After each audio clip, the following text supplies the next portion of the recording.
And what number are you in the play? No, I'm not too much into football. But which number are you? What number are you now in the league? And Currently, we are number 11. 11. Are you making it? Do you think you're making it to take the trophy? No, man, this team this time around, Eric Ten Hag has a lot to do. That team is in shambles. Number one, the goalkeeper himself is Onana Haoni. The goalkeeper himself, I Mm. don't know.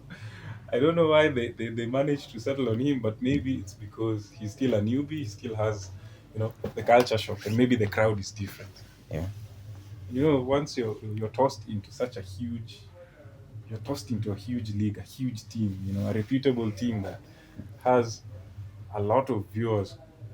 The whole world, let's say, compared to Arsenal, because Arsenal, I was made to understand Arsenal is the team with the most number of fans in the world. Mm. So, there's that culture shock and then the expectations, the pressure to perform. So, probably he'll just. But I promised myself not to watch those games because anytime I settle to watch Mm. Manchester United play live, Mm. we either win by a small margin, most occasions we get beaten. Sorry about that. So Yeah. there's I think now we're getting into the serious talk now, Yeah. and I want to ask you that simple question that I'm putting this thing in a simple way Mhm. because we are conversing Yeah. rather than an interview. We're not having an interview. So where did the rain start beating you? As in a point of life that you realize that hey, Mm. I'm in a mess. Mm. When did the rain started beating you? Well, Bob Marley once said some people feel the rain, others just get wet. Mm. I'm the kind that just started getting wet and I never knew it. It all started when I was in campus. Uh, well, to backdate it a bit, just to go back into history. My dad was drinking and he had his drinking buddies. And I used to being the last one, you're your father's pouch. Yeah. Those days, there were no things like under 18. So my dad could carry me. I remember very well, we used to go to Ngong Hills Hotel occasionally. Occasionally, we'd go to this pub in Langata shopping center, I'm forgetting its name, where he would go and drink with his buddies. And African parents, like the men carrying another potential male, I think it was like some sort of initiation thing.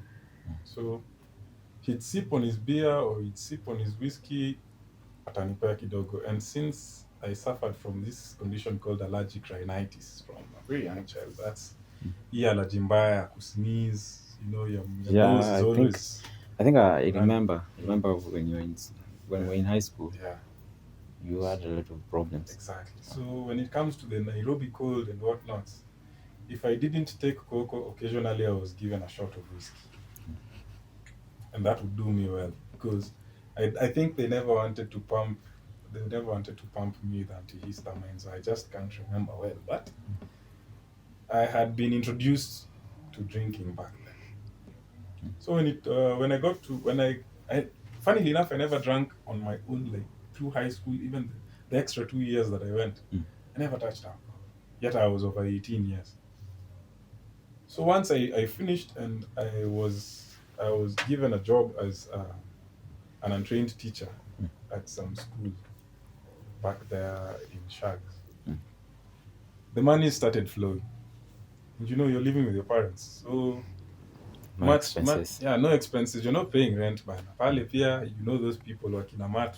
Mm. Unaweza panda free, it's just 20 shillings. Yeah. And you have money in your pocket. So most of our colleagues used to stay in Kadong. Mm. And uh, in some occasions in the evening they'd say, Bana, what are you going to do at home this early? Tuingia hapa. I remember there used to be only a single keg joint in the whole place. So we used to go there, burn our monies.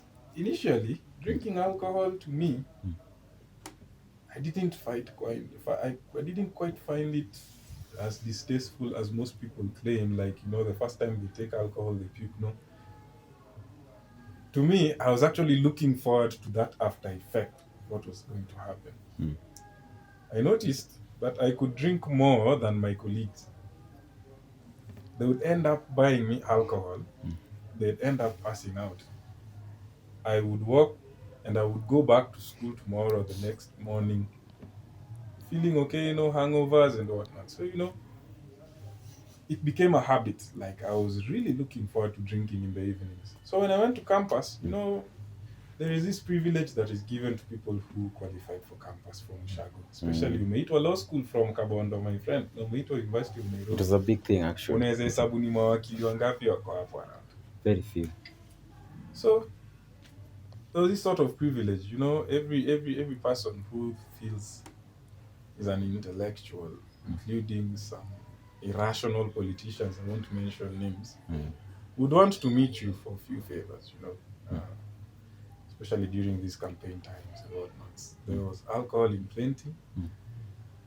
And then I had a lot of friends who were also experimenting. People from big schools, Bana, who were reading like their lives depended on it in high school. Mm. When they got the freedom of campus life, not going to class, no one is following after you, there was no austerity. Mm. We used to drink a lot, and they had money. They came from these big families, so we had a constant supply. So when I noticed that things started going south for me, was when I started missing classes, or when I started attending classes when I was drunk, So, or mm. when the only thing I'd think about the whole day was how am I going to get my fix of alcohol. Like, if there was a ceremony and there was no alcohol, please don't invite me. And I used to spend more time and most of the money I used to get in drinking. So it went on, but people assume that things are going on well with you in school. They won't bother to ask because I was also, I was high pitched when I was drunk. Like the whole lawyer thing got into me, so I tried vindicating myself with every flimsy excuse. It's like I knew huku nyuma kunaungua. Mm. But to other people, I projected a different image altogether. Like everything is fine. I'm going on well with my schooling. Until it got to this time where guys needed to graduate. And I was like, I won't graduate this year. I'll graduate next year because it's already past time, up to 2017. So I left school, went and joined a campaign team. We lost thoroughly. Na unajua mtu wa siasa pesa yake akianaunsiwa tu yeye si wina hivi, communication imekatika hata kama mlikuwa katikati ya kichaka. Communication, everything goes off. Even if you're not paid, shida yako, so jipange. So my drinking went worse. It just kept progressing. Like I noticed I started getting all these marks. I even lost an eye. That's a story for another day. Just because of a brawl.